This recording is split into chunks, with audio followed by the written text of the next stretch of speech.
How Ball Carrier finished his task. After Ball Carrier had managed to drown the bagman so that he could not do any more mischief, he forgot the way to his grandmother's house, and could not find it again, though he searched everywhere. During this time he wandered into many strange places and had many adventures, and one day he came to a hut where a young girl lived.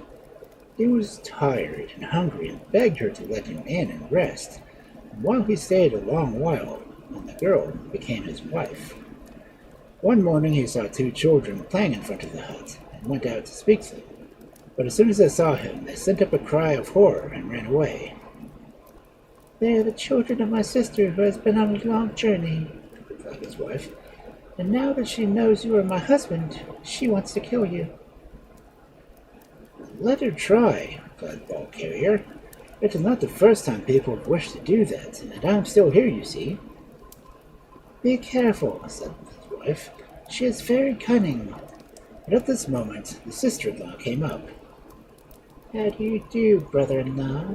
I've heard of you so often that I'm very glad to meet you. I'm told you are more powerful than any man on earth, and as I am powerful too, let us try which is strongest." "That will be delightful," answered he. "Suppose we begin with a short race, and then we will go on to other things." "That will suit me well," replied the woman, who was a witch. "Let us agree that the one who wins shall have the right to kill the other." "Oh, certainly," said Ball Carrier. "But I don't think we shall find a flatter course than the prairie itself. No one knows how many miles it stretches. We will run to the end and come back." This being settled, they both made ready for the race, and Ball Carrier silently begged the good spirits to help him, and to not let him fall into the hands of this wicked witch.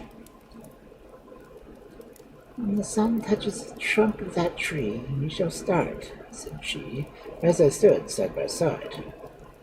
But with the first step, Ball Carrier changed himself into a wolf, for a long way kept ahead. Then gradually he heard her creeping up behind him, and soon she was in front. So Ball Carrier took the shape of a pigeon, and flew rapidly past her. But in a little while she was in front again, and at the end of the prairie was in sight. "A crow can fly past without a pigeon," he thought. As a crow he managed to pass her and held his ground so long that he fancied her quite beaten. The witch began to be afraid too, and putting out all her strength slid past him. Next he put on the shape of a hawk, and in this form he reached the bounds of the prairie, and the witch turning home was at the moment. Bird after bird he tried, but every time the witch gained on him and took the lead. At length the goal was in sight, and Ball Carrier knew that unless he could get ahead, now he would be killed before his own door, under the eyes of his wife. His eyes had grown dim from fatigue, his wings flapped wearily and hardly bore him along, while the witch seemed as fresh as ever. What bird was those in flight swifter than this? Would not the good spirits tell him? Of course he knew. Why had he not thought of it first? Spared himself the fatigue. The next instant, a hummingbird, dressed in green and blue, flashed past the woman and entered the house. The witch came up, panting, furious at having lost the race which he felt certain of winning, and Ball Carrier, who had changed by this time back to his own shape, struck her on the head and killed her. For a long while, Ball Carrier was content to stay quietly at home with his wife and children, for he was tired of adventures and only did enough hunting to supply the house with food. But one day he happened to eat some poisonous berries that he found in the forest, and grew so ill that he felt he was going to die. "When I'm dead, do not bury me in the earth," he said, "but put me over there among that clump of trees." So his wife and her 3 children watched him day as long as he was alive, and after he was dead, took him up and laid the body in a platform of stakes which they had prepared in the grove. As they returned weeping to the hut, they caught a glimpse of a ball rolling down the path back to the old grandmother. One of the sons sprang forward to stop it, for Ball Carrier had often told them the tale of how he had helped them cross the river, and it was too quick for him, and they had to content themselves with a war club and bow and arrows, which were carefully put away. By and by some travelers came past, and the chief among them asked to leave to marry ball carrier's daughter. The mother said she would have a little time to think it over, as her daughter was still very young. So it was settled that the man should go away for a month with his friends, and then come back to see if the girl was willing.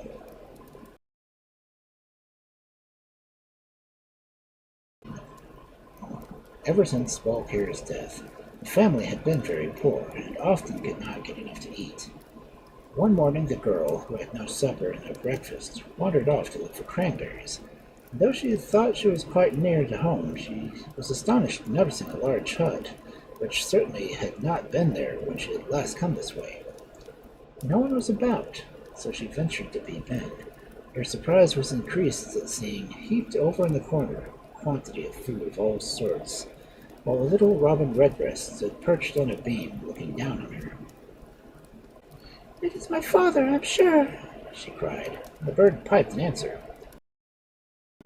From that day, whenever they wanted food, they went to the hut. Though the robin could not speak, he would hop on their shoulders and let them feed him with the food they knew he liked best. When the man came back, he found the girl looking so much prettier and fatter than when he left her, and he insisted that they should be married on the spot. And the mother, who did not know how to get rid of him, gave in. The husband spent all his time hunting, and the family had never had so much meat before.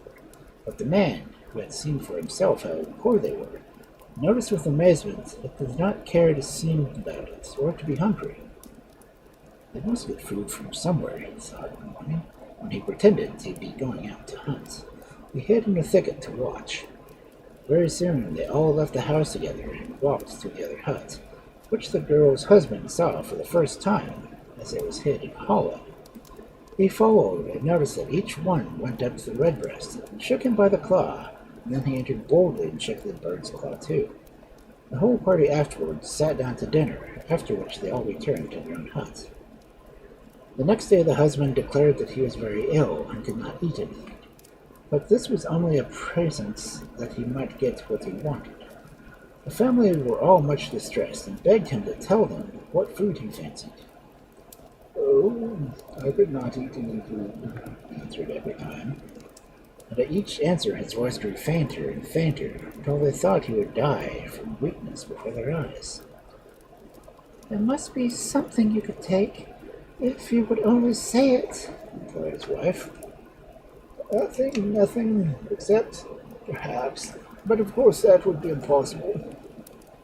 "No, I'm sure it is not," she replied. "You shall have it, I promise. Only tell me what it is."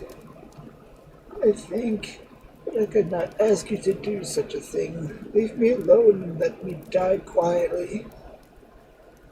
"You shall not die," cried the girl, who was very fond of her husband, for he did not beat her as most girls' husbands did. "Whatever it is, we'll manage to get it for you." "Well then, I think if I had that redbreast nicely roasted, I could eat a little bit of his wing." His wife started back in horror at such a request, but the man turned his face to the wall and took no notice, as he thought it was better to leave her to herself for a little. Weeping and wringing her hands, the girl went down to her mother. The brothers were very angry when they heard the story and declared that if anyone were to die, it should certainly not be the robin. But all that night the man seemed getting weaker and weaker, and at last, quite early, the wife crept out and, stealing to the hut, killed the bird and brought him home to her husband. Just as she was going to cook it, her two brothers came in. They cried out in horror at the sight, and rushing out of the hut, declared they would never see her any more. And the poor girl, with a heavy heart, took the body of the redbreast up to her husband. But directly she entered the room, the man told her that he felt a great deal better, and that he would rather have a piece of bear's flesh, well boiled, than any bird, however tender. His wife felt very miserable to think that their beloved redbreast had been sacrificed for nothing, and begged him to try a little bit. "You felt so sure it would be good for you before," she said, "that I can't help thinking it would be quite cure you now." But the man only flew into a rage and flung the bird out the window. Then he got up and Now all this while the ball had been rolling to the old grandmother's hut on the other side of the world. And directly it rolled into her hut, she knew that her grandson must be dead. Without wasting any time, she took a foxskin, tied it around her forehead, and fastened another around her waist, as witches do when they leave their homes. And when she was ready, she said to the ball, "Go back the way you came and lead me to my grandson." And the ball started, and the woman followed. It was a long journey, even for a witch, but like other things, it ended at last, and the old woman stood before the platform of stakes, where the body of Ball Carrier lay. "Wake up, my grandson, it is time to go home," the witch said. And Ball Carrier stepped down off the platform, and brought his club and bow and arrows out of the hut, and set out for the other side of the world, behind the old woman. When they reached the hut where Ball Carrier had fastened so many years ago, the old woman spoke for the first time since they had started their new way. "My grandson, did you ever manage to get that gold from the bad one?" "Yes, grandmother, I got it." "Where is it?" "Here, in my left armpit," answered he. So she picked up a knife and scraped away all the gold which had stuck to his skin, which she had been sticking there ever since he first stole it. After she had finished, she asked again, "My grandson, did you manage to get the bridge from the bad one?" "Yes, grandmother, I got that too," he answered. "Where is it?" she asked. Then Ball Carrier lifted his right arm and pointed to his armpit.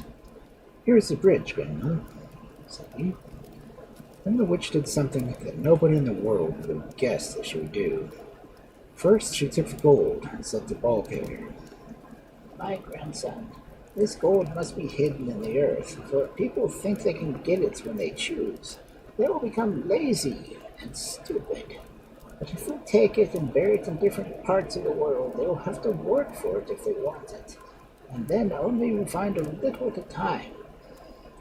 And as they spoke, she pulled up one of the poles of the hut, and Ball Carrier saw that underneath was a deep, deep hole which seemed to have no bottom. Down this hole she poured all the gold, and when it was out of sight, it ran about all over the world, where people that dig hard sometimes may find it. And after that she was done, she put the whole pole back. Next she lifted down a spade from the high shelf, where it had grown quite rusty, and dug a very small hole in the opposite side of her hut. Very small, very deep. "Give me the bridge," she said, "for I'm going to bury it here, and if anyone has to get hold of it, they'll find that they can cross rivers and seas without trouble. Then they would never discover how to trust them for themselves. I'm a witch, and if I had chosen, I could easily have cast my spells over the bad one and made him deliver them to me the first time they came to my hut. But when you would never have fasted, never would have planned how to get what you wanted, and never have known the good spirits, you would have been fat and idle to the end of your days. And now go in that hut, which you can see just so far away, live your father and your mother, who are now old people and need a son to hunt for them. You have done what you were set to do, and I need you no more." Then Ball Carrier remembered his parents and went back to them.